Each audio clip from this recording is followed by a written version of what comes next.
Yes, Ray. Why were you not in school yesterday? Eti what? Kijana.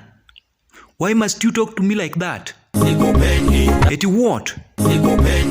Eti unipendi.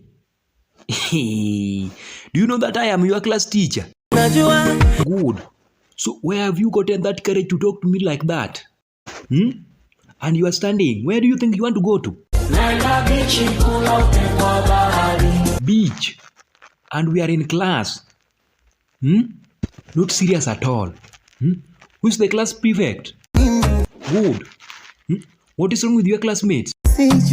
Would you and you are the class prefect? Are you even serious? Okay, can you say anything? What will happen ukisema? Because there's something you are hiding. You are very unique, you people. Okay, young man, mbona unipendi? Is that the issue? There's something you are hiding. And in fact, I want all of you in my office today.